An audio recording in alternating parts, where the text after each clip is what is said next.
Rita Senova, Senior Fellow at the Jamestown Foundation, and I will be moderating today's panel on defining defeat and victory in Ukraine. Russia has launched the second phase of its expansionist war against Ukraine after it failed to achieve its initial goal to capture Kiev, dismantle the government, and subjugate the entire country. The adjusted Kremlin objectives now include expanding the territories it currently occupies in Donbass and southern Ukraine, and use them as leverage to extract political concessions from Kiev. Ukraine is fighting to defend its territory and population and to maintain its national sovereignty with the ultimate goal to expel all Russian forces. The front line stretches from Izium in the northeast to Kherson in the south, over 300 miles through largely flat terrain. The evolving battle is shaping to be fierce and bloody on both sides. Ukrainian President Zelensky is trying to save lives by negotiating humanitarian corridors for the civilian population trapped in the war zone.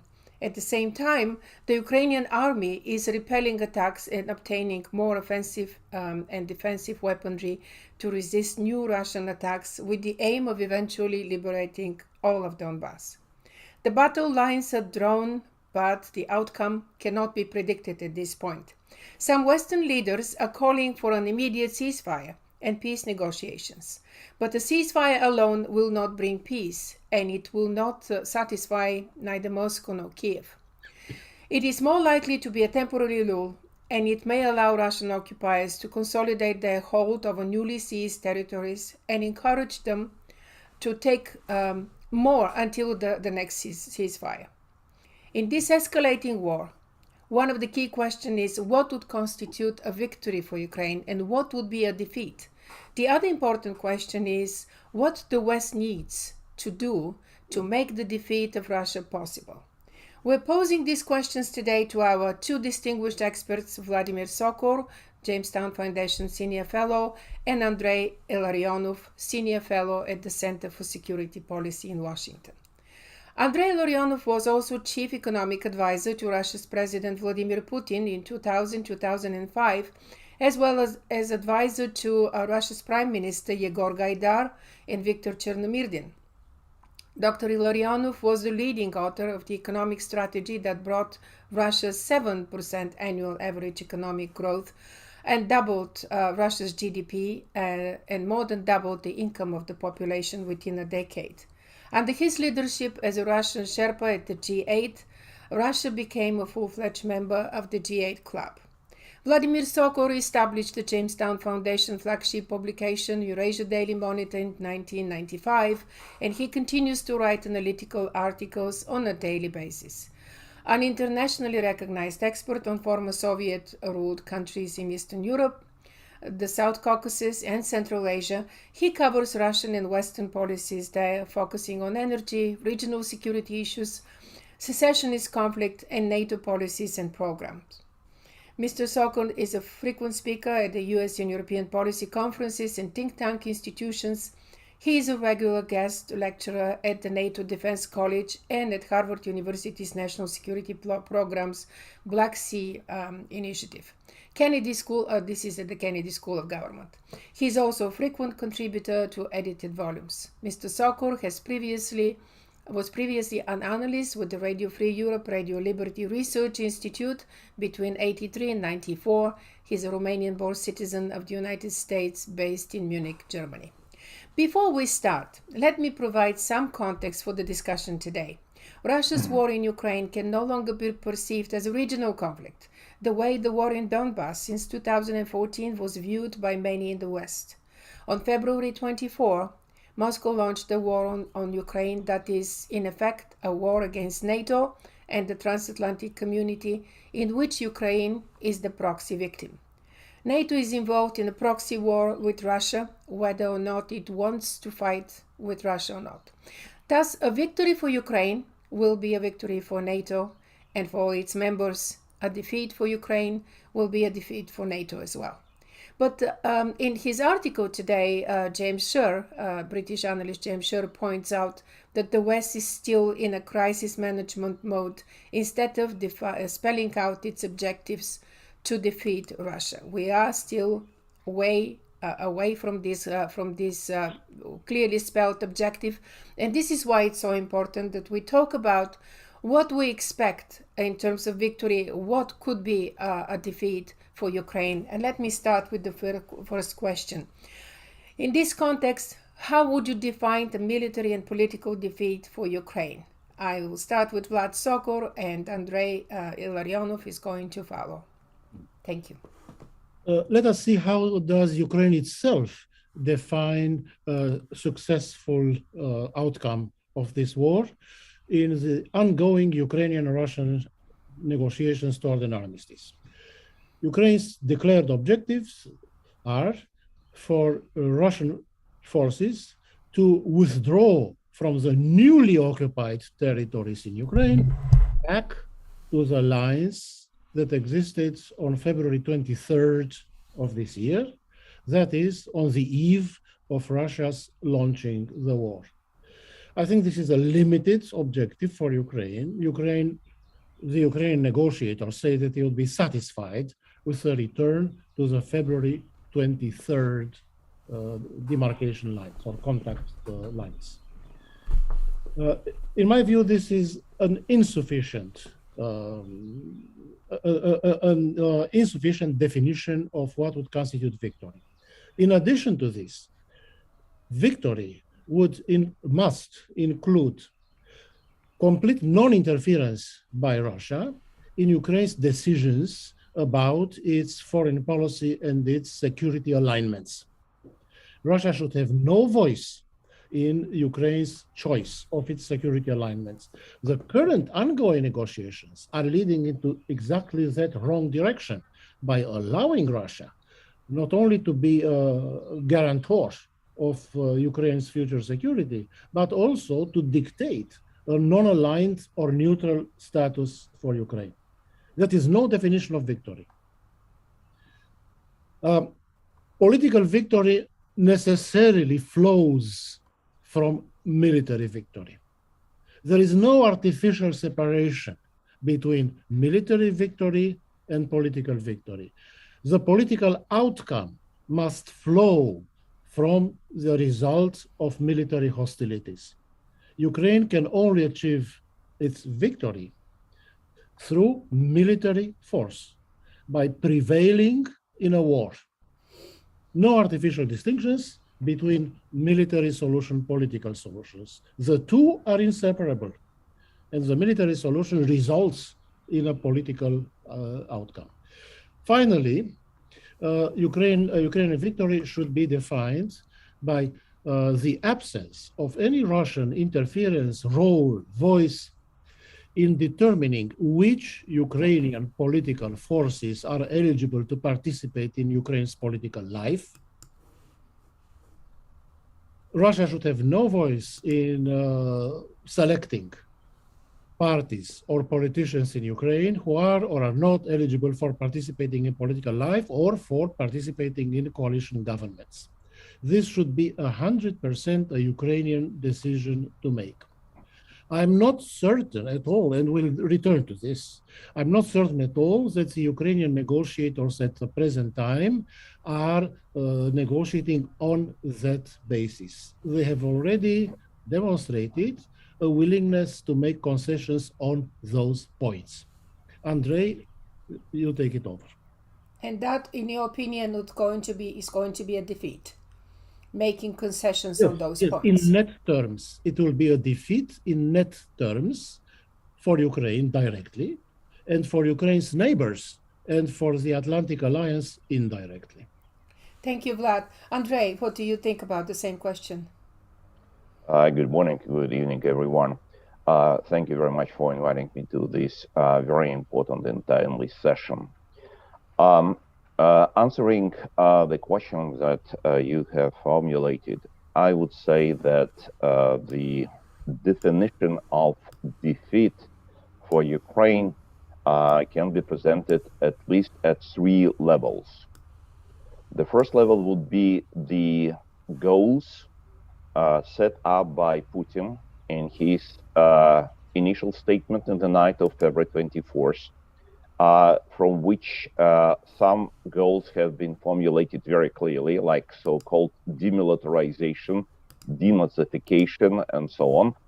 That is being understood as establishing either full or close to full control of a substantial portion of Ukrainian territory and a liquidation of the Ukrainian statehood, at least in substantial part of the Ukrainian territory, looks like, at least in the left bank and Ukraine and in the southern Ukraine.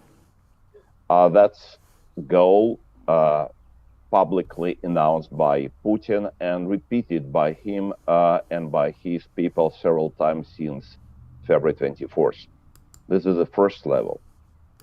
The second level, which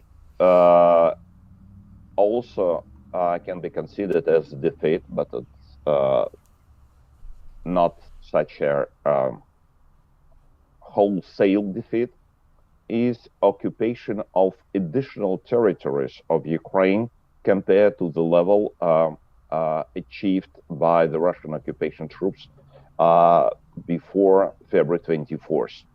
Any additional piece of territory of Ukraine being occupied and being held by Russian troops would be considered as a defeat.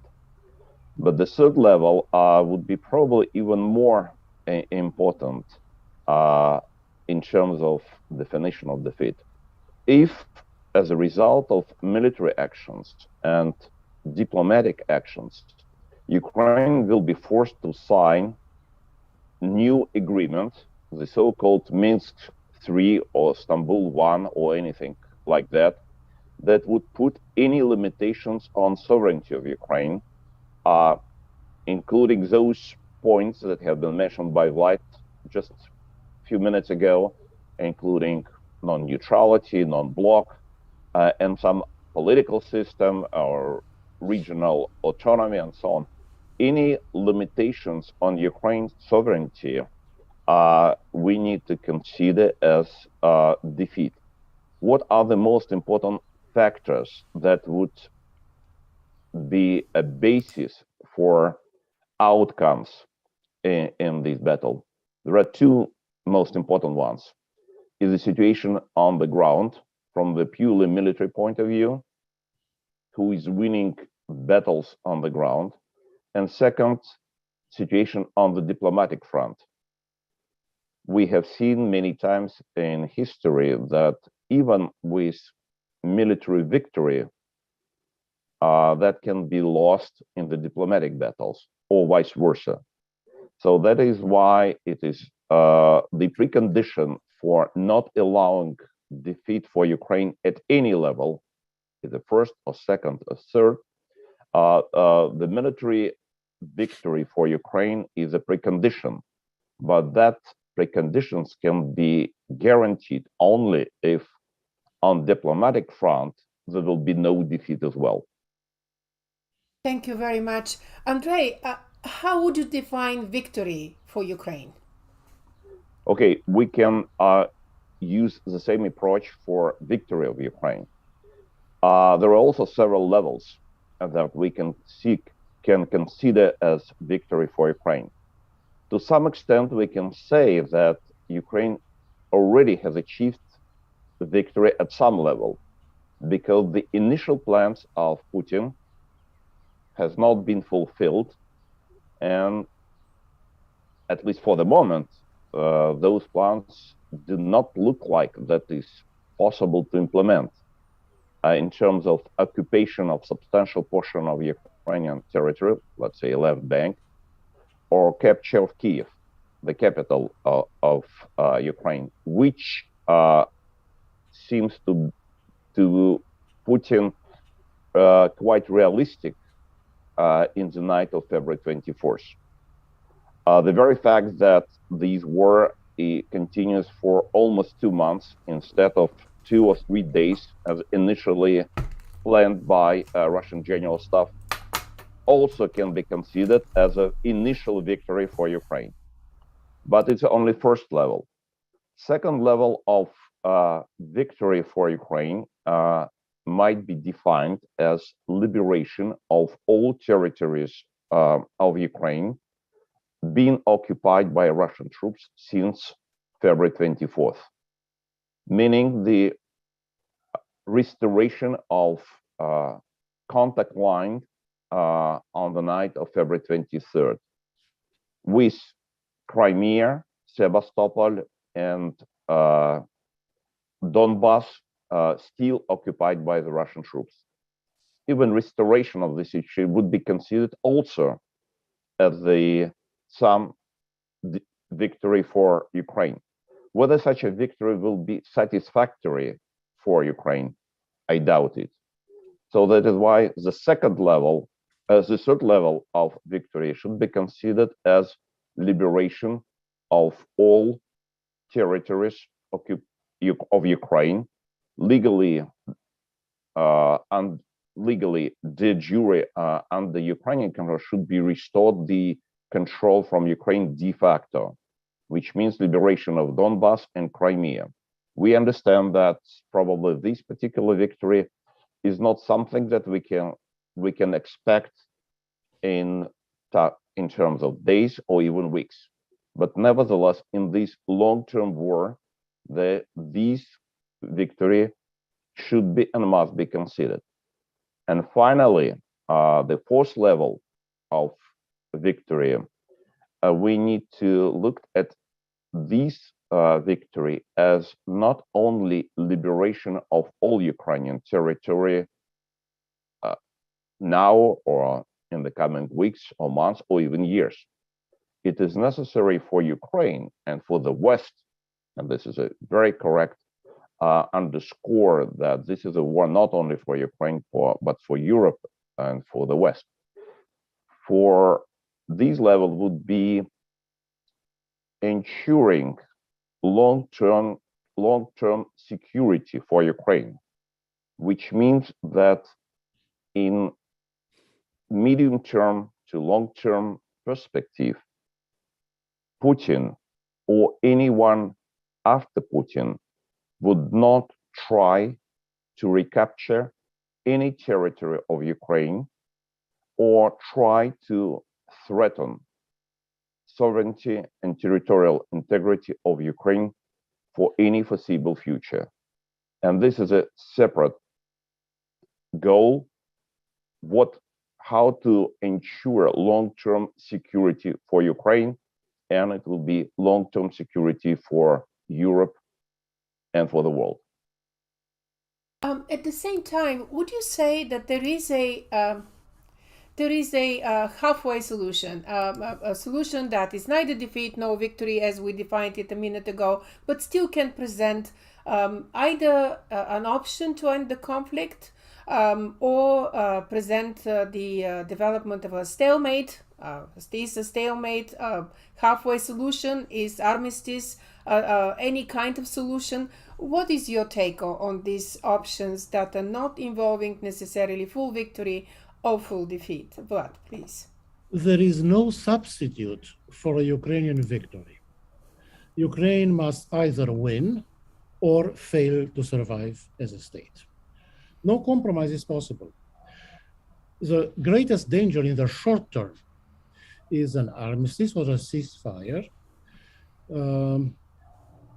or rather a ceasefire in place, along the existing front lines, which cut across Ukraine's own territory. If negotiations are carried out on that basis, Ukraine is bound to lose the peace, to lose the settlement. Russia will dictate its own political conditions to Ukraine.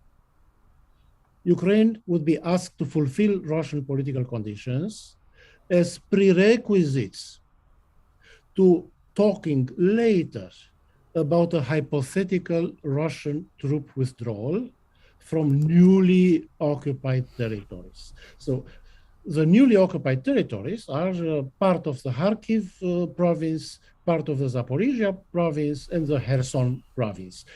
Those are far beyond the contact line that existed on February 23rd. So Russia is in occupation of substantial chunks of Ukrainian territory deep inside Ukraine.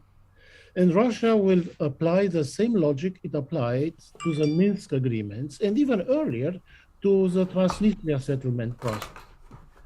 The target country, the victim country of Russian aggression, would be demanded to fulfill political conditions, and then negotiations might become possible about the withdrawal of Russian troops in some indefinite future from the Russian occupied territories.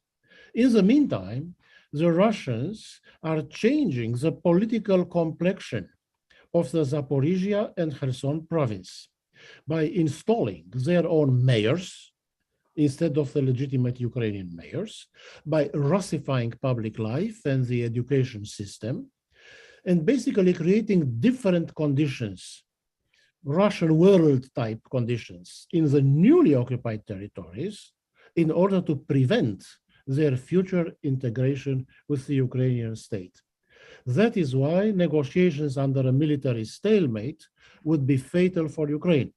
It would be yet another Minsk type of agreement and process, but this time on a far larger scale, with Russia in occupation of far larger Ukrainian territories than had been the case between 2014 and February of this year. So there is no substitute for victory, and for Ukrainian victory, and negotiations under a military stalemate on Ukrainian territory are a dangerous trap which Ukraine should never enter. Thank you, Vlad. Andrei, in relation to this potential outcome of negotiations of ceasefire, first of all, what do you think about such an outcome? Is it going to be any kind of solution to this conflict? And secondly, what the West needs to do to spell out, to specify its objective in Ukraine, that would be defeat of Russia, not to allow such interim outcome that could endanger peace not only in Ukraine but also in Europe in the future as well. There is a clear contradiction between approaches in some Western capitals and in Ukraine, what might be considered as a satisfactory medium-term result. The possibility of ceasefire or armistice with negotiations that could end with a new agreement that would put any limitations to Ukrainian sovereignty are considered in some European or Western capitals as a possible and even positive outcome for this episode of the very long 19 years long Russian-Ukrainian war. Ukrainians do not see it in such a way. They consider any armistice or ceasefire with Russia holding any piece, any additional piece of Ukrainian territory being occupied since February 23rd, 24th, as a clear defeat for the country. And they are right. Because in this case, it would be absolutely clear that not only millions of Ukrainian citizens will be held on the occupied territories under control of the Russian forces, being killed, tortured, taken hostages, and so on, but also it would not allow to any extent restoration of normal life in the unoccupied territory of Ukraine. It would be impossible to restore the normal process of economic life, of investment, of the returning of refugees, and so on, since everybody in Ukraine, and now not only in Ukraine, many people outside of Ukraine started to understand that such situation will be only temporarily, and it is only a matter of time, sometimes it might be very short time, when Putin will launch another offensive against Ukraine, threatening other territories and other cities not occupied now, including capital of the country Kiev, and other territories.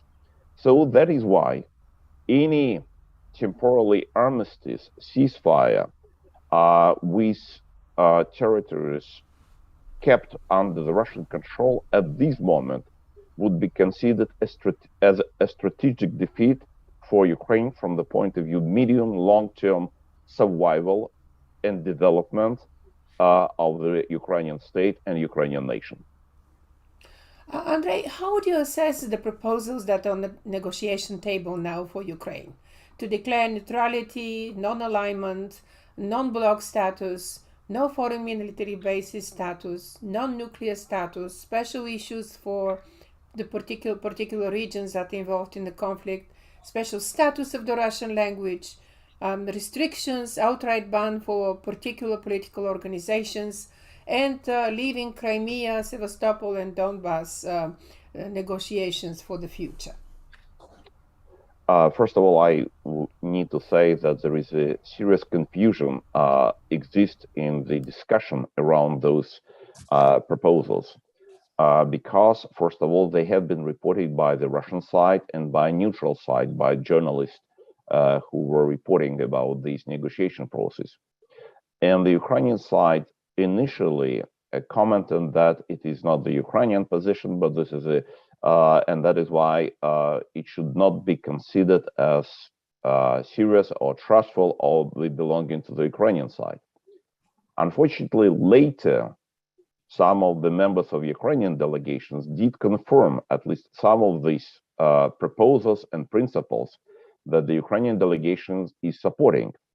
And recently, in several his interviews to Ukrainian mass media, to Western mass media, and to Russian mass media, President Zelensky did confirm at least some of those proposals that he is supporting. And this is my second point, and this presents a very serious danger, medium and long-term danger to Ukraine, since all of these proposals, all these points are clearly limitations to Ukrainian sovereignty. And these limitations to Ukrainian sovereignty, if they will be accepted by the Ukrainian side, is incredibly dangerous because they would deprive Ukraine today and tomorrow and day after tomorrow the most important resources to defend Ukrainian sovereignty, Ukrainian statehood, and the very survival of Ukrainian nation.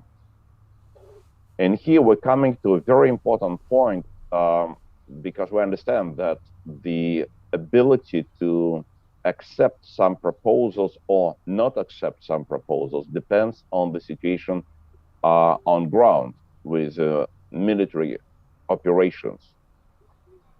We cannot control military operations. We don't know what will happen. We hope that it will be going in favor of Ukraine. But nevertheless, even in the situation of a very problematic from the military point of view for Ukraine, Ukrainian authorities must not accept none of those points and principles and proposals that are being discussed publicly in mass media and looks like at the diplomatic table. And the Ukrainian sovereignty should be number one priority, even compared to some territorial issues that can be the solution of which might be postponed for some time. But the issues of sovereignty cannot be postponed and it cannot be solved at such level. Vlad, is it possible that Western governments could push for such concessions in order to end the war as soon as possible and stop the bloodshed in Ukraine? What do you think about these proposals and the relation to potential Western insistence to accept them? The proposals currently on the table of negotiations are fairly well known from both Ukrainian official interviews and from Russian official interviews. They are overlapping, they are convergent, they more or less confirm each other. So the agenda of negotiations has pretty much emerged with a fair level of clarity. Ukraine has accepted neutrality, so-called, we have to put neutrality in quotation marks, unwillingly, only after NATO made clear that the door to NATO is closed to Ukraine. In the case of Ukraine, and also in the case of Georgia, NATO has not practiced an open door policy. It is practicing that policy, I'm pretty sure, with regard to Finland and Sweden, but not with regard to Ukraine and Georgia. The idea of NATO's open door to Ukraine was a complete pretense and hypocritical pretense on the part of NATO. Ukraine accepted very unwillingly the idea of neutrality on the condition that the neutrality be protected by a group of guarantor countries. And here, Ukraine is disadvantaged by the low level of professionalism of its negotiators. They represent the presidential office. They are not trained diplomats. The foreign ministry is included in a marginal role. It's basically sidelined. And the negotiations are being conducted by individuals who enjoy President Zelensky's personal confidence, but are not professional diplomats and are unfamiliar with international relations. And this is partly why they make totally non-viable proposals. For example, to assemble a group of countries that would, quote, guarantee, unquote, Ukraine's neutrality. Russia would be among those countries. In any system of collective guarantees, every guaranteeing power holds veto over the decisions of the group. The group cannot make any decisions, cannot act without unanimous consent. So Russia would get the veto power. And this is what Ukrainian negotiators seem to overlook. They have made all kinds of absurd proposals about who would guarantee Ukraine's neutrality. All the neighboring countries of Ukraine, all of them, all the members of the UN Security Council, individual countries such as even Israel, Turkey, Ireland. In other words, it's a complete amateurishness, and this needs to be ended. The proposal for Ukraine neutrality is simply not viable. Nobody will guarantee Ukraine's neutrality in the present form. No power, no group of power will guarantee Ukraine's neutrality. We have to look for a solution in a completely different direction. We can talk about this later in our program, but to anticipate what Ukraine should seek is an informal coalition of the willing.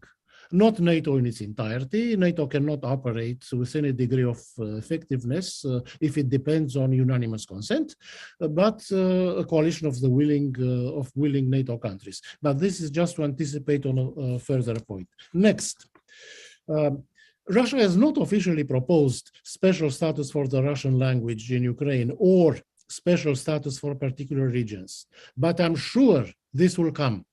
Undoubtedly, this would come, depending on the military situation on the ground.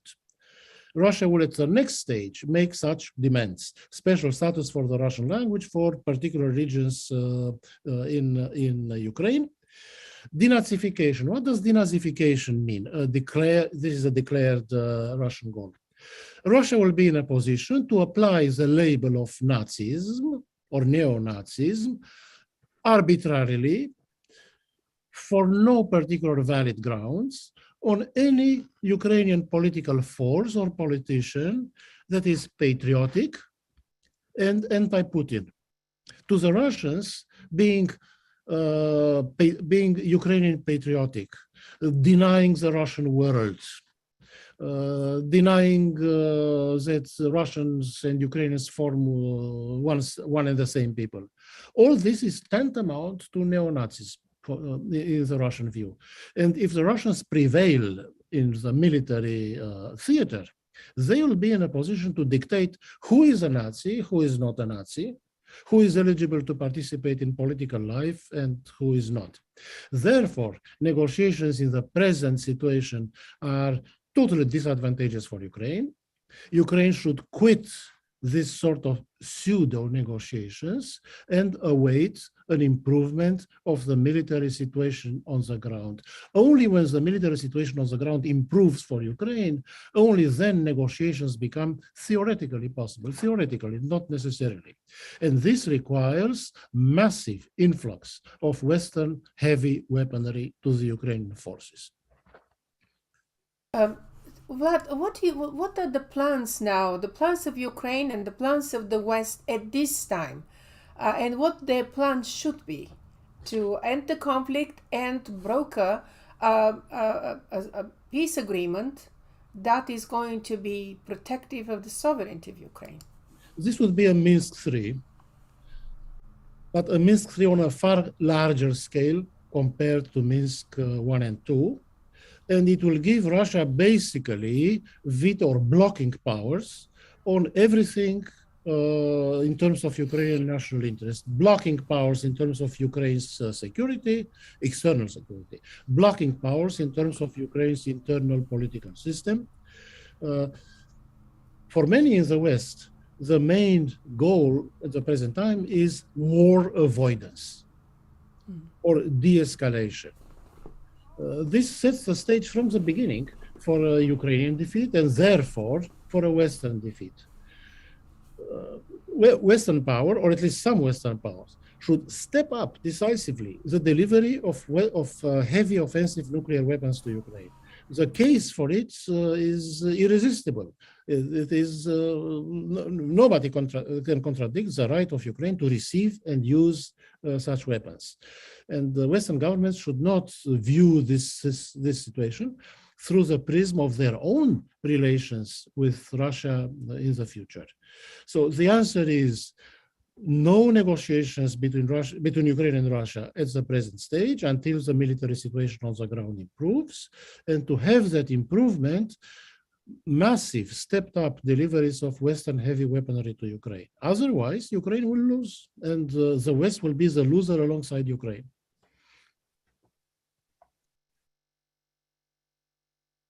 Thank you, Vlad. Andrei, what is your take on the same question?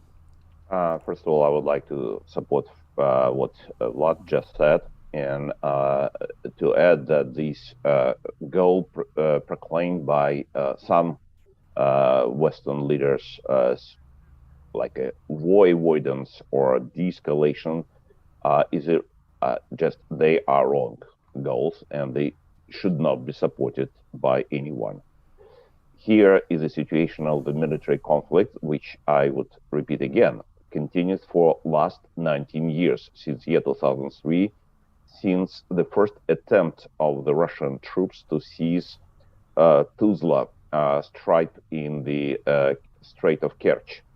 And we have seen several episodes for this period when Putin tried to seize different pieces of Ukrainian territory and violate its sovereignty. So we understand that these war will continue until victory of one side or the other side. And victory for Putin is very clear is the elimination of the Ukrainian statehood. So, and the elimination of Ukrainian nations as a nation, as we have seen the practice of Russian troops and special forces on occupied territories. So therefore, for the purposes of survival of Ukrainian state and Ukrainian nations, it is necessary to achieve, first of all, a military victory over Russia, and second, to support this military victory with a diplomatic victory. Unfortunately, at this moment, there is no united front between Ukraine and Western allies in terms of the final goal of this war, because what we can hear is a number of very different approaches, very different goals, and not all of them are in real favor of Ukraine. From my point, there should be clearly stipulated two goals in this conflict, regardless how long this conflict would continue. The first goal is very clear: restoration of Ukrainian political, administrative, and military control over all Ukrainian territories occupied by Russia since year 2014. That's very obvious. But the second, even more important goal is ensuring long-term security for Ukraine from any further potential attacks and offensive from Russia, which means that Ukraine should develop necessary real guarantees, not those paper guarantees that have been discussed during diplomatic negotiations, but real security guarantees, which would include, that we can discuss separately, the real guarantees that any potential attempt from Putin or from anyone who could be a leader of Russia or any particular force in Russia would not dare to attack Ukraine in future. Andrei, you understand better than anyone that in order for this to happen, never to have a threat from Russia again, the West needs to put forward its most important goal: weaken Russia to the extent that it is never able to launch another war in its neighborhood. That means even if there is a peace agreement and armistice or whatever they decide to do, the sanctions on Russia need to continue. The weakening of Russian economy and Russian military apparatus needs to continue in order to stop this accumulation of power that Russia uses against neighboring countries and against Europe, threatening the security of the entire continent. So, from from your point of view, what actions would you recommend to both Ukrainian and Western policymakers in the short and in the medium term? Military history of Russia and military history of the world gives us very important lessons. What might be absolutely necessary prerequisites of the real security guarantees for Ukraine, at least for the coming, let's say, generation. The one is very well known as the so-called miracle on Vistula in summer of 1920, when the Polish troops of the young Polish Republic, defeated Red Army near Warsaw and near Lviv, and after this total defeat of the Red Army troops, Poland has won a relatively peaceful period for one generation until 1939. Another example is the Winter War, Soviet-Finnish War of 1939-1940, when the Finnish troops were able to inflict very serious losses to the Red Army that Stalin sent to occupy and capture whole Finland. Finland lost Karelian Peninsula and some territories in Karelia proper, but Soviet troops were not able to go further into the Finnish territory.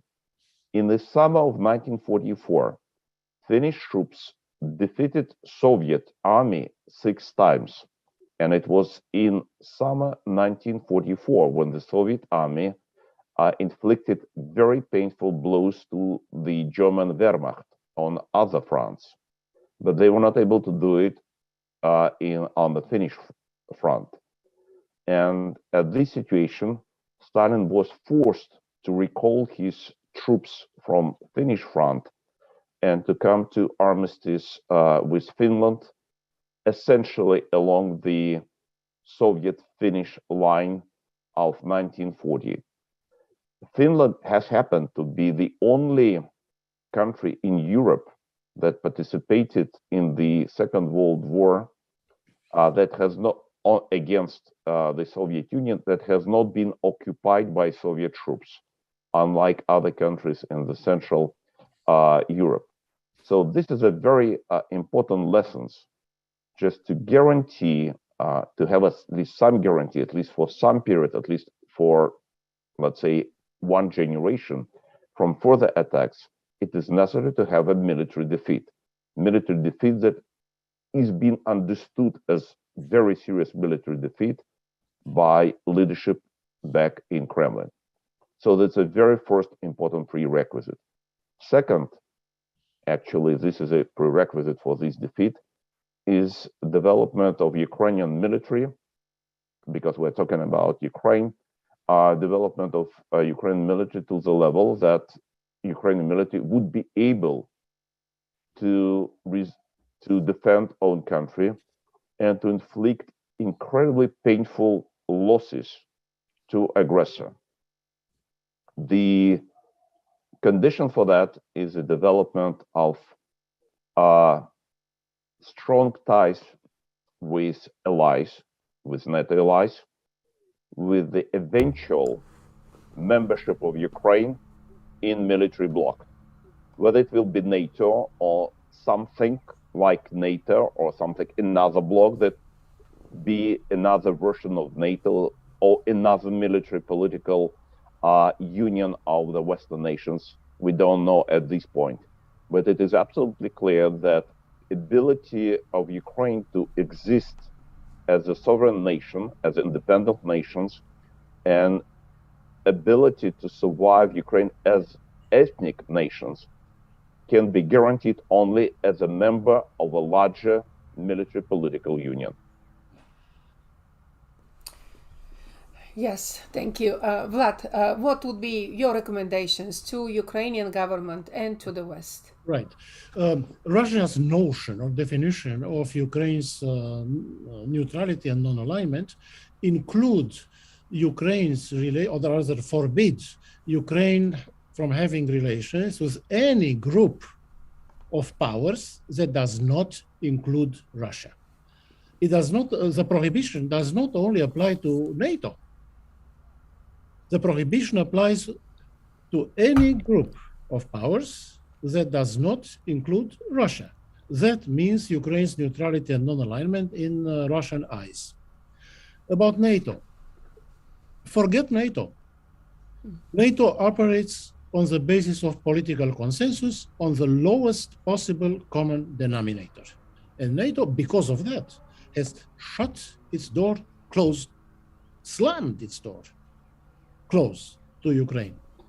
But a way around it was found starting in about 2016, 2017, when several NATO member countries, namely the United States, Great Britain, and Canada, later also to a smaller extent Poland and Lithuania, combined their forces to arm and train Ukrainian troops. They went around NATO because NATO was blocked inside. So this had to be done by a coalition of the willing that would circumvent NATO, bypass NATO. And this continues to be the solution for Ukraine's security. A group of powers, I already named them, and they are willing. The United States, Britain, and Canada, Poland and Lithuania are willing to do this. This includes arming and training Ukrainian troops, and it includes military exercises on Ukrainian territory. Russia's position in the current negotiations is that Russia should have a veto power or a blocking power on international military exercises on Ukrainian territory. Those could not be held without Russia's approval. That is Russia's position in the current negotiations as part of Ukraine's neutrality/non-alignment. This is another reason why Ukraine should not continue with these negotiations. They are going nowhere. Now I'd like to add a word about President Zelensky. President Zelensky has emerged as a heroic figure. He has tremendous political popularity and prestige in Ukraine and abroad. He has earned that largely by his inspiring daily addresses on video to the Ukrainian nation. He carries tremendous authority in Ukraine and in the West. But behind this appearance of tremendous authority, there are risks and pitfalls about which Zelensky should be made aware. From day one of his presidency and to this very day, Zelensky is obsessed with obtaining a personal meeting with Vladimir Putin. Why? We don't know. Perhaps Zelensky hopes in his naive way to charm Putin. Remember, Zelensky has no training in international relations, no knowledge of international affairs. He places all his hopes, at least so he says, in a personal meeting with Putin. This is a trap for Ukraine.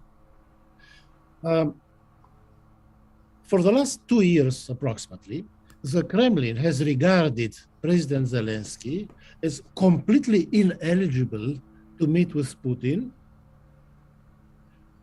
Zelensky has been portrayed as a tool of neo-Nazis, a tool of America, completely ineligible to meet for the honor of meeting with Putin, a drug addict, and so on. Now, all of a sudden, the Kremlin would meet with Zelensky on the condition that Zelensky or his government sign the armistice on Russian-imposed terms. On that condition, Putin would meet with Zelensky. And the danger here, particularly if the Ukrainian military situation deteriorates, the danger here is that Zelensky would identify himself with an armistice concluded on Russian-imposed terms. And then he would tell the country and the Western world that this kind of armistice was perhaps inevitable, there was no other thing to do, he agrees with it, therefore it's basically okay. And in that case, it would be very difficult for Ukraine's supporters in the West to contest the validity of an armistice signed on Russian terms. More or less like the situation with Minsk I and Minsk II in 2014, 2015. Now the Russians would like precisely Zelensky to be the one who signs or endorses the armistice. They would like precisely him, whom they had previously described as a tool of America, a tool of neo-Nazis. They would like precisely Zelensky to be the one who enters into an armistice unfavorable to Ukraine, because that would seal a Russian triumph. And we should be very careful about this, and all Western diplomats in Kiev should advise Zelensky not to walk into such a trap. We have a few questions from our audience today. The first question is, if the Ukrainian side intends to go further than currently announced and achieve a military victory by reacquiring control over all of the Donbass and Crimea, should these plans be made public? The question is from Susan Stewart. Andrei. First of all, this topic has been discussed extensively in Ukraine, but I have not heard that military command has made such plans, not only public, but it just is they taken in the consideration. And now the military situation on the ground is much more difficult, and we are still quite far from the point at which Ukrainian military would be able to execute such a plan, even for liberation of Donbass, not even talking about Crimea. I think it's definitely not yet time to consider these as a viable option. Question from Robert McCrae. What specific incentives or facts on the ground of a bloody conflict would be sufficient to persuade Putin to stop his offensive operations? We know how many soldiers, we know approximately how many soldiers Russia has lost. According to Western sources, it's over 10,000. According to Ukrainian sources, over 20,000. So what would be the point of stopping by Putin? Vlad, what do you think? I think Russia or the Kremlin could be persuaded to desist from further advances only if Ukraine stops any further Russian advances and bloodies the Russians very seriously and pushes back to the February 23rd lines. Remember that Russia's manpower reserves, weaponry reserves, are far deeper compared to Ukraine's reserves. Ukraine might soon run out of replacements for its forces. Russia's reserves are far deeper, and moreover, the Russians have very little regard for human life. Not only for the human life of their adversaries, but for the human life of their own soldiers. There is this Russian attitude of contempt for human life, including their own. So Russia is very resilient in this war. The only way to persuade the Kremlin to desist is for the Ukrainians to push back towards the February 23rd lines and persuade the Kremlin that it could not advance beyond those lines. But again, this depends on timely supplies of Western heavy weaponry. Supplies thus far have been too little and too late. We need a jump start in serious weaponry supplies to the Ukrainian army. If I may add to what Vlad had said, just probably in this case, we don't have a very clear quantitative criteria. And the reason is very simple. It is one story if Putin would continue with the existing military, Russian military, which size is probably 900,000 to 1 million. I mean, just total number of Russian army, some part of which is being sent to Ukraine, and maybe some additional formation can be added to those troops in Ukraine. But there is, and that part of Russian army can be destroyed on the Ukrainian territory. This is technically possible within reasonable period of time. But the very different story could develop if Putin would call for mass mobilization. In this case, the total size of the Russian military force can be increased by millions. There is still a very substantial and serious debate whether it is possible, whether Putin is ready for that, what kind of repercussions he could have in the case of this mass mobilization. But if we assume the worst type scenario, an appearance, maybe not within weeks, but within months, Russian military force by size of several millions would create enormous challenges for Ukraine, for Europe, and for Ukrainian allies. So that is why at this moment, I think we don't know yet the answer to this question in purely quantitative terms. At the same time, Russia has had trouble recruiting new soldiers in its spring campaign that apparently has failed. But mass mobilization would be a different story, of course. We have another question here about the humanitarian corridors from Fatima Tlis. She's asking, what is your take on Russian claims about offering safe corridors for evacuation of Ukrainian civilians? I guess these are the corridors leading to Russia, not humanitarian corridors that are leading people out of Mariupol and other places to Ukraine.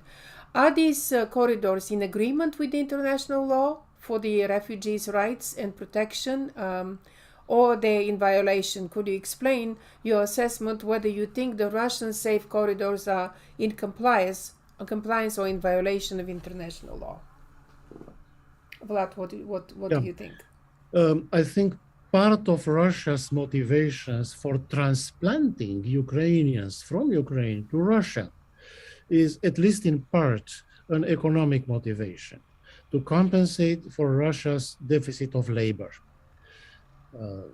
Russia tries to compensate for that deficit by importing guest workers from the former Soviet Central Asia and the North Caucasus, but surely Russia would like to use a reservoir of Russian-speaking labor from Ukraine in order to employ it in Russia.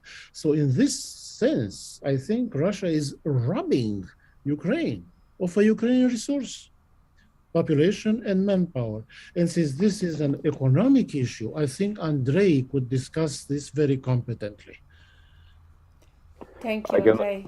I can only add, I think what is correct in this, and just this is one of the goals that has been discussed extensively for years before this particular last episode of the Russian-Ukrainian war, that Ukrainian population, especially Russian ethnic population of Eastern Ukraine, is the largest reservoir of the labor force and just population that can be easily culturally assimilated into the Russian life. That's the terminology that has been used in Russia by some Russian so-called strategic thinkers. So that is why those people are in demand from the Russian authorities. Either they are on the Ukrainian territory occupied by Russian troops, or if they have been removed from the Ukraine territory proper to Russia, and is being used and assimilated into the Russian life.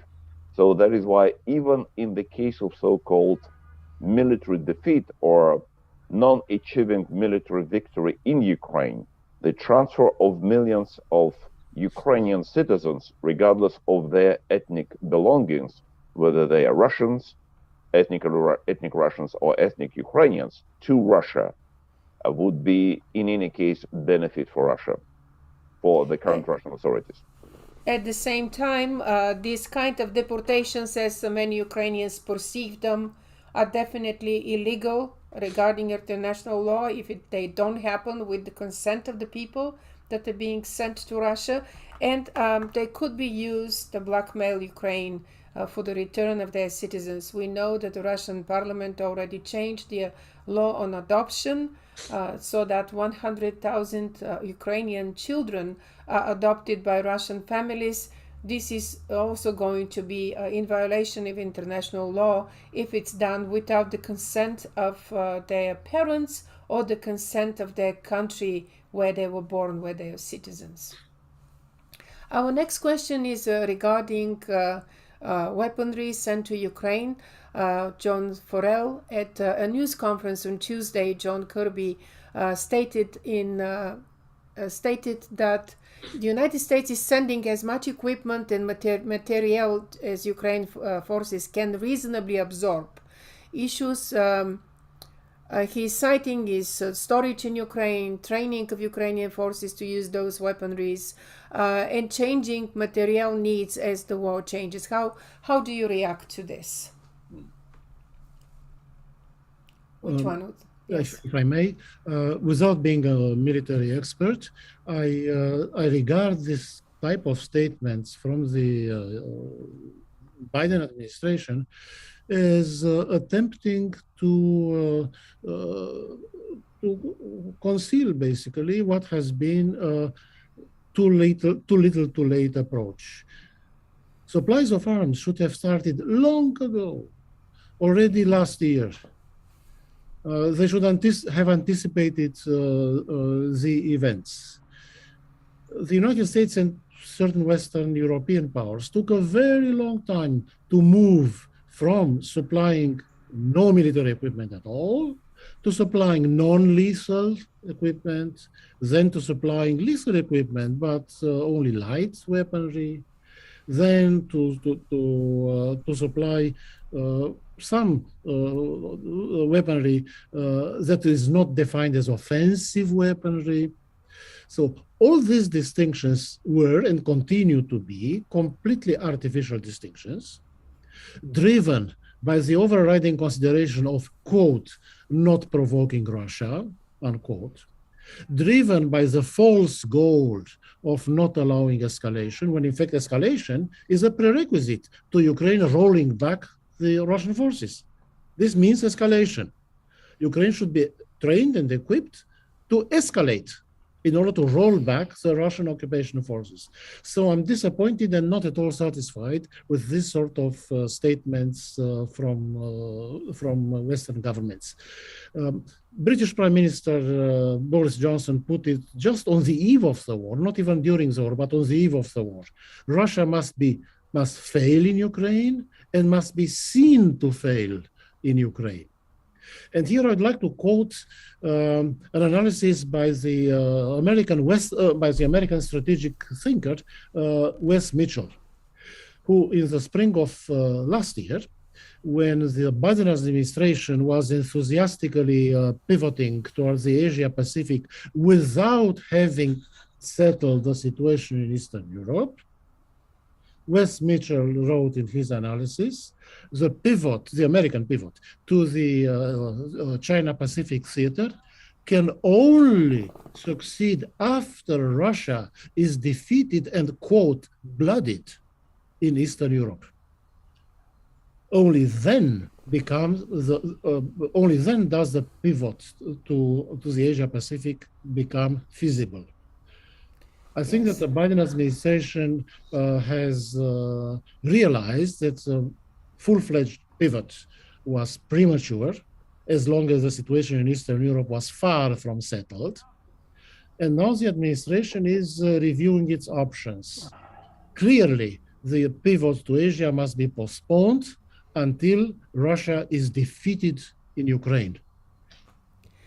At the same time, the war in Ukraine in many ways is helping undermine the strategic partnership between China and Russia because of Russian failing operation and becoming country isolated by the West, correct? If I may, just to add to the previous discussion. So probably we need to keep in mind a couple of numbers that would be helpful in this regard. Just a couple of days ago, Kiel Institute of International Relations in Germany has published their own calculations of the relative contribution of different Western countries to support of Ukraine in military terms. And from this data, it's clear that Estonia supplies Ukraine with military weapons at level about 0.8% of GDP, while United States something like 0.2% of GDP, which means in relative terms, United States lagging behind Estonia 4 times, and lagging behind Poland, Lithuania, Slovakia, many other countries. So that is why it just gives the real understanding, and we're assuming the level of economic development of United States, the size of military budget, and the ability to support any country in the world with military supply. So it's very much lagging behind not only of necessary requirements from the Ukrainian side, but from compared to other countries, including much smaller and not so rich like the United States. On the other hand, we need to look into the numbers of supply from the United States. According to official statements, United States sent $2.6 billion of military, at least committed to Ukraine since the beginning of this last episode. Whether it's how much is it? Is it how big is it? We need to remember that during the Afghan campaign for 20 years, the average spending of the United States in Afghanistan, both for US Army as well for supply for Afghan Army, was more than 100 billion US dollars per year. So, which means that this 2.6 billion is less than 3% of that amount that United States spent annually for a period of 20 years in Afghanistan. But the very nature of the war that the United States with allies waged in Afghanistan against mujahids of Taliban without any heavy equipment on Taliban side whatsoever, and the war that Ukrainians are resisting aggression of Russian troops in Ukraine is completely different. So that is why it gives all of us understanding what kind of size of real support might be necessary from the United States and other allies in supporting Ukraine at this moment. We have another question here from Grant Turner, our own Grant. If Ukraine pushes Russia back to pre-invasion or pre-2014 borders, how long will Russia wait before it tries to take territory in Eastern Europe again, whether via Little Green Men or invasion? How long if a stalemate with Russian gains is declared? And I will ask another question from Bassam here. Should the West consider opening another front, other fronts against Russia, such as Transnistria and Syria? Vlad, would you start that? Yeah. I'm fairly certain that the Russians would not attack NATO territory, for example, in the Baltic states. I'm fairly convinced of that. The Russians would have to be completely out of their minds to attack NATO territory, but they have other options for escalation. For example, they could use their military superiority in the Arctic to make difficulty for the West. Or they could step up their involvement and subversion in Africa, for example. The Russians have succeeded largely in turning the Black Sea into Russian interior sea, for the most part. So they have a lot of options. Moldova was mentioned, or Transnistria was mentioned. If the Russians prevail in Ukraine and capture Odessa and the surrounding area of Odessa, then Russia would become a direct neighbor once again to Moldova and to Romania. And that would completely overturn the security situation in Russia's favor. It would be a dramatic change in the security situation. And NATO and the United States would have to step up their involvement immediately. There is no, until now, up to this point, there is no NATO deterrence in the Baltic states.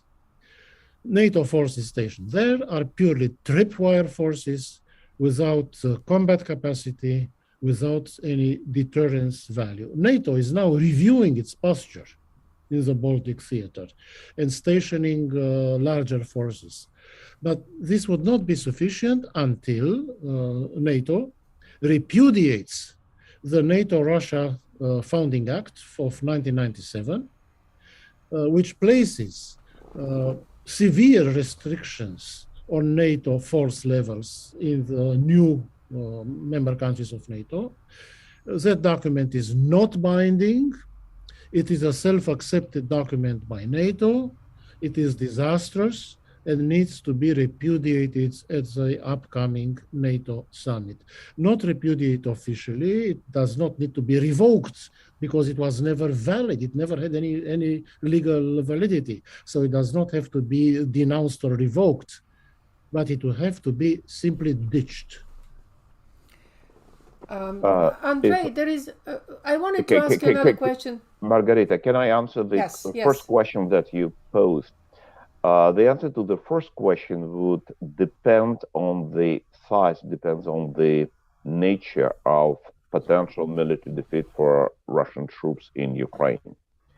Once again, based on our historical examples, after the defeat of the Red Army by Polish troops in 1920, Poland won another two decades without any attempts of the Soviet troops to attack Poland. And Stalin was able to attack Poland only together with Nazi Germany in 1939. After the defeat by Finnish troops in 1944, Stalin's Soviet Union did not attack Finland anymore. And Stalin preferred to have a peace treaty with Finland rather to organize another offensive. Because not only Stalin, but everybody in the Stalin's Kremlin did understand very well what does it mean to wage bloody, unsuccessful war against such effective troops as Finnish ones. Assuming the comparison of size of military, size of demographic, economic, and other potential between Finland and the former Soviet Union. Even in the case of Finland, they prefer not to come back to a new offensive. If Ukrainian military would be able to inflict such a serious losses and such a clear defeat that would be psychologically understood by the Russian population and by the Russian leadership, I think it would be the best possible security guarantee for Ukraine for another generation at least. In follow-up on what you said, a question from Edward Kronowski. How will Putin react to the potential movement of Finland and Sweden into NATO? How will this affect the situation in Ukraine? It is not business of Mr. Putin to define who might join NATO or who does not have such a right.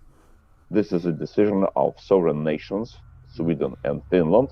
Certainly, Mr. Putin would not be happy, but he should not be happy, and we should not be in a position to guarantee happiness of Mr. Putin. There is this crucial difference between the case of Ukraine and the case of Sweden and Finland. Russia has a proprietary attitude toward Ukraine. Ukraine is Russian property. It belongs to Russia, whereas the Russians don't have the same kind of attitude toward Sweden and Finland. Secondly, dominating Ukraine or being militarily present in key parts of Ukraine and also in Belarus enables Russia to become an inescapable actor in European security affairs. As long as Ukraine is completely independent and separates NATO territory from Russia, Russia is excluded from the European concert and is not an actor or a co-decider on European security affairs. With Russian troops in place in Ukraine and in Belarus, Russia becomes an inescapable participant in a European concert of powers that takes decisions on European security. Russia, with Russian troops in Ukraine and in Belarus, Russia directly threatens two Baltic states, Poland, Ukraine's western neighbors, and Romania. This is what must be at all costs avoided, because it would mark a major deterioration in the security situation of Europe. That's why Russia regards these two cases, Ukraine as one case and Sweden, Finland on the other side, as two very different cases. A question from Janusz Bugajski. Should Ukraine be more active in destroying Russian military infrastructure in neighboring Russian regions, including fuel supplies, arms depots, railway connections? What impact would bringing the war into Russia have on Kremlin policy and Russian public? Looks like more like some sabotage operations have already taken place and can be expanded. One of Russia's conditions for an armistice with Ukraine is that no forces stationed in Ukraine, Ukrainian forces, let alone Western forces, none should be able to hit Russian territory from Ukrainian territory. This is a deep asymmetry. Russia can hit Ukrainian territory from Russian territory at will, but Russia would forbid the reciprocal situation. And this is one more reason for Ukraine to quit these highly dangerous and counterproductive negotiations over an armistice. Ukraine must first prevail militarily, then negotiations become possible. Andrei, what is your take on that? First of all, it depends on the resources available for Ukrainian military leadership, how much resources they do have for both defeat of Russian troops on purely Ukrainian territory, and how much resources they have available for attacks on the Russian territory. But from a purely military point of view, there is no difference whether it's Ukrainian territory or Russian territory, because this is a Russian-Ukrainian war. And Russia is using all military potential, all military resources available for Russia on the whole Russian territory. So that is why Russia, being as aggressor, is a legitimate target for any attack from the, or to be correctly, for any military response from Ukraine on the Russian territory. And in addition to the military calculations, the destruction of military assets on the Russian territory could contribute substantially and positively to the changing in mind and the mood in the Russian population and the Russian leadership. It means that not only Ukrainian cities or Ukrainian infrastructure are suffering from the war, but Russian infrastructure, Russian military infrastructure, Russian assets are might be destroyed on the Russian territory. It could help facilitate the rational and positive decisions in Kremlin. I have two last questions that I'm going to unite now because they're extremely important. One is from Lev Hrihorchuk. It appears that a Ukrainian victory can only be achieved by complete economic failure of Russia due to the sanctions. Is this a possibility? What would be the probability of such an event? And the other question is from Douglas Carr. What criteria and objectives should the West use to determine when to end the sanctions? I'll take a second, and Andrei is more qualified than I to discuss the economic sanctions. The sanctions should be lifted only when Russia vacates or evacuates its troops from Ukrainian territory occupied since 2014. The presently existing level of sanctions should be maintained until Russia withdraws its troops from Ukrainian territories occupied since 2014. And secondly, the sanctions should not be pegged or linked only to the outcome of the war in Ukraine. The sanctions should be maintained as a matter of security for Europe vis-a-vis Russia. The sanctions should include hitting certain Russian economic sectors as a matter for European security, even if the war in Ukraine had not happened. The war in Ukraine, Russia's war in Ukraine, helped catalyze Western sanctions on Russia, but the Western sanctions on Russia have merit on their own as a defense and security measure for Western Europe vis-a-vis Russia. And Andrei is more qualified than I to discuss the economic implications of sanctions. First of all, economic sanctions by themselves cannot stop the war, cannot change decision-making process in Kremlin and the attitudes of Putin towards Ukraine. This is an important factor, but by alone, it cannot achieve those goals. So the crucial element in the strategy to achieve victory for Ukraine and for the West is first military defeat, which is being supported by economic sanctions and other sanctions. We know that the current level of sanctions is not satisfactory. It does not cover all possible areas and spheres: economic, transportations, participation of Russia, international organizations, and so on. The most important element of financing Putin's war machine is export revenues from exporting Russian oil and gas.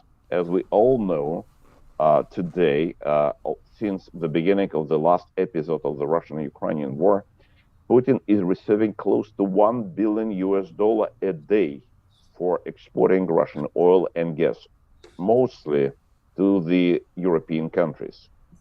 With such a flow of resources that can be and is being used by Putin for waging war in Ukraine, this war can continue for a long time.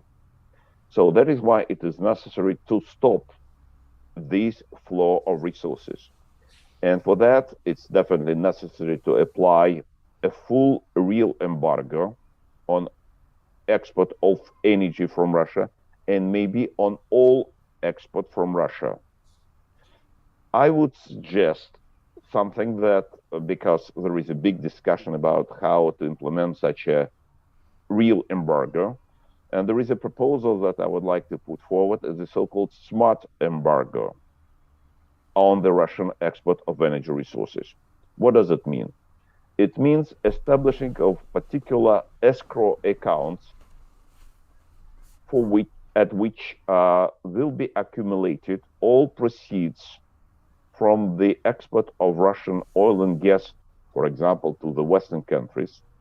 And these money will not be transferred to Russia, to Kremlin, to Putin, but they will be accumulated at this account until the end of the war, until the full withdrawal of Russian troops from the Ukrainian territory, and until Russia will fully compensate for the damage inflicted to Ukraine during this war. In the meantime, portion of this money accumulated at escrow accounts, let's say 50%, can be redirected to Ukraine to support Ukrainian efforts to resist Russian aggression and to restore and to rehabilitate economic life in Ukrainian territories. So it means not stopping the flow of energy resources to Europe as long as Russia would continue to send these energy resources to Europe is okay, but it means no dollar, no penny, no cent should be sent back to aggressor. Thank you. I think the stopping embargo on oil is even more urgent at the moment, because 700,000 of this daily income to Russia that's coming from Europe is coming precisely from oil, and this is what funds the Russian war machine. At the same time, gas brings Russia about 400,000 a day, not a small amount, but still much less than oil. It can take some time for some countries, such as Germany, to wean themselves out of Russian oil or Russian gas, but oil could be stopped and could be embargoed as soon as possible, as of yesterday, I would say. And the last thing I would add to our excellent discussion today, thanking our experts, Andrei Larionov and Vladimir Sokor, is, and it has to be in the minds of every Western politician, sanctions cannot be withdrawn fully until Russia delivers to the International Criminal Court those who committed war crimes and crimes against humanity in Ukraine. This is extremely important. This must be addressed. There has to be a court for those war crimes, and Mr. Putin will also fall within those perpetrators of war crimes, because he launched that war against Ukraine. Thank you very much for this wonderful, excellent panel.